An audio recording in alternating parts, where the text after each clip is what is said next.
What happens when a church becomes a crime scene? I'm Ethan. Tonight, Maya grounds the human and community toll. Leo probes the forensics and motive. Together, we cut through shifting numbers and charged narratives to find the facts that will shape justice and public safety. Official updates raced out. The public filled gaps. Between shifting casualty counts and charged statements, two narratives collided. Tonight, we organize what's verified, what witnesses say, and what investigators still don't know. A church turned battlefield. Children inside, smoke and gunfire. People of faith were hunted. If that sounds blunt, it is. Communities need truth and protection, not euphemisms. Hold on. The Bureau called it targeted violence, yes, but motive is still under investigation. Early numbers were messy. Let's stay precise and resist the stampede to certainty. Here's the timeline. Sunday morning in Grand Blanc Township, a pickup with two U.S. flags rammed the front doors of a Latter-day Saints chapel around 10:25 a.m. The driver stepped out and opened fire, then spread an accelerant, likely gasoline, and set the building ablaze. Two officers pursued the attacker outside and exchanged gunfire. He was killed roughly 8 minutes after the assault began.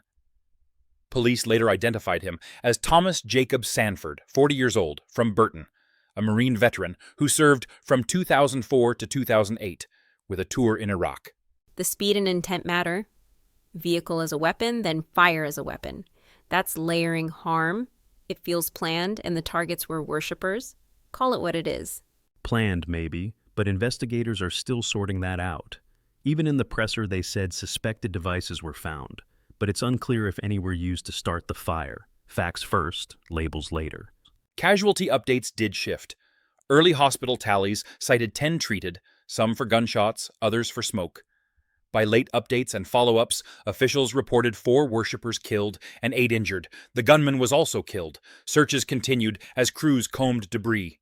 And inside that chaos, there was courage. Local officials praised worshippers shielding children, moving them to safety. That image sits with me. People turned pews into barricades. Credit where it's due to law enforcement, too. They said officers were on scene in about 30 seconds and neutralized the suspect within 8 minutes. Including a state conservation officer and a township officer working together.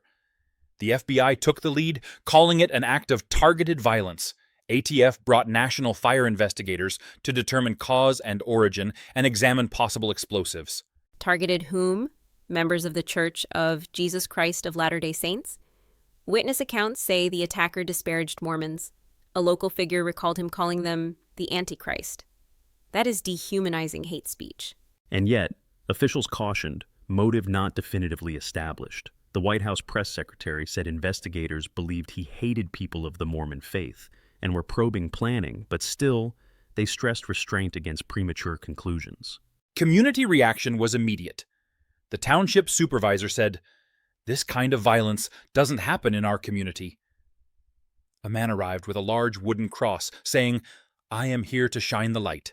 I'm not the light." Grief and resolve, side by side.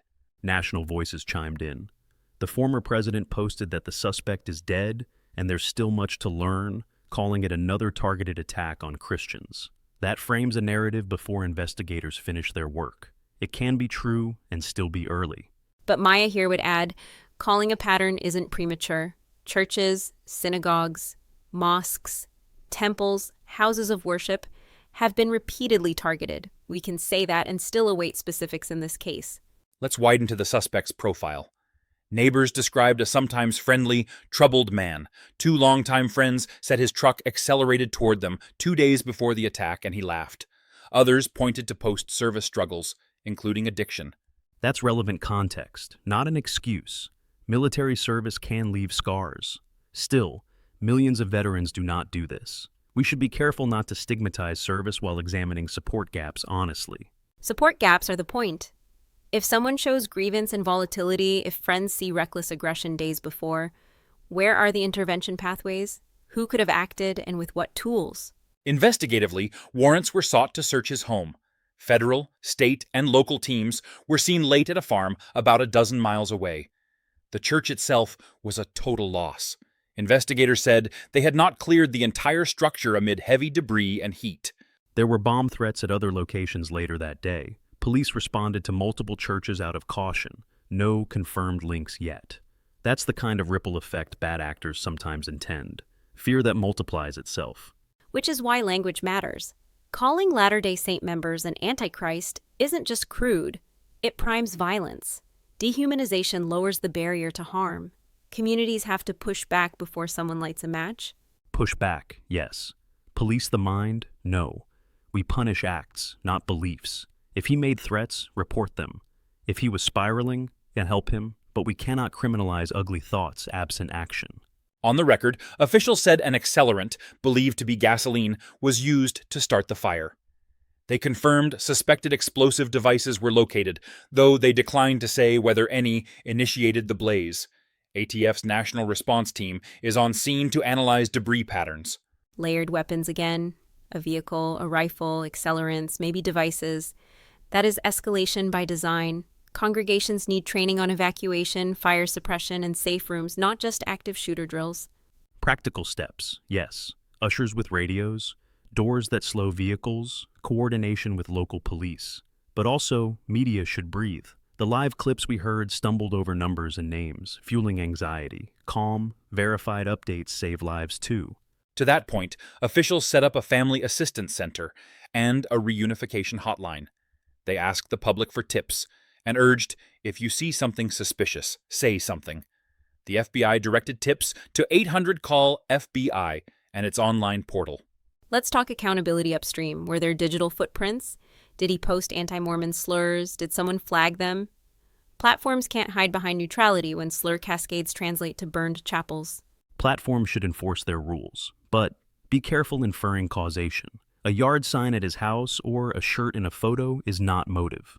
The news mentioned political imagery. That does not connect the dots by itself. Neighbors did describe political trappings at his home and petitions he'd signed.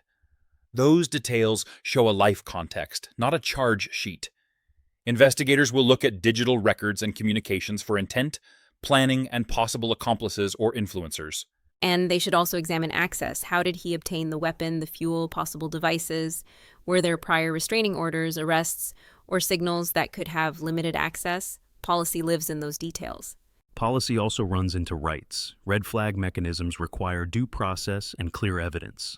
As you argued earlier, 2 days prior he drove at friends. Did anyone report it? Without a report, the system is blind. 2 friends described that encounter and expressed anguish after. One asked, "How do you mourn the death of someone who did something so terrible?" That human grief complicates the story. Friendship, warning signs, and horror converging. Complication is not an alibi. If post-service addiction and untreated trauma played roles, then we owe veterans real treatment, not slogans. We also owe congregations clear hate crime protections and resources when they are targeted. Yes to treatment, yes to resources, and yes to praising what worked. The swift response likely saved many. From the frantic call, people trapped, children inside, to the stop outside, minutes mattered. As Maya argued earlier, the imagery is indelible. Thick smoke, charred walls, seen in drone footage. A church website marked closed. The FBI, ATF, state police, and local agencies are sifting debris, interviewing witnesses, and cross-checking threats in the region. And while they do, communities brace. Security teams at churches ask, do we need bollards at entrances, better cameras, trauma kits, more drills? The answer is likely yes. Faith should not require a flak jacket, but here we are. Let's not turn sanctuaries into fortresses. Thoughtful design helps without turning worship into a checkpoint. Pair that with relationships. Officers attending safety walkthroughs. Congregants who know who to call when something feels off. Quick recap as we pivot. We laid out the attack sequence, the casualty updates, and the investigative posture. We contrasted hate speech claims with caution from officials. Now, the evidence gaps that matter most going forward. Gap 1, motive designation. Will this be charged and recorded as a hate crime against a religious group? That affects resources, data, and deterrence. Communities deserve that clarity. Gap 2, planning. Did he scout service times, stash fuel, and test devices? If yes, how did no one notice? If no, what snapped? The answers inform prevention without overreaching into surveillance of everyday life. Gap 3, communications. What did his messages, searches, and calls show? Investigators are querying that now, alongside physical forensics from the scene and his home, and the activity at that farm outside town. Gap 4. System touchpoints. Did he seek help for addiction? Was he turned away? Did anyone in his circle try to intervene after the truck incident? Prevention is always a mosaic, not one lever. And a cautionary footnote. Early descriptors even disagreed on the township's population. If we can misstate something that basic in breaking coverage, imagine how easily we can misframe motive. Patience is not complacency. The official's plea bears repeating only once more. Share verified info, avoid speculation.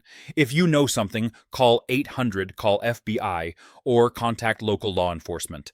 And watch official township channels for assistance center updates. One more thing for the record.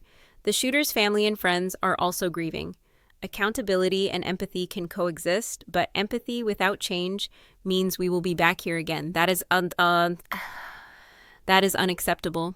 Change should be specific. Better church security partnerships, better veteran transition and addiction care, better tip follow-through, not broad cultural indictments that punish by association or faith. As we close, unanswered questions remain. Did the suspected devices have functional components? What exactly did accelerant testing show? What digital breadcrumbs point to motive? And were the later bomb threats tied to this or opportunistic noise? I'll be watching whether the case files include prior incidents of anti-Mormon harassment in the area. Patterns matter for prevention funding and for community healing plans.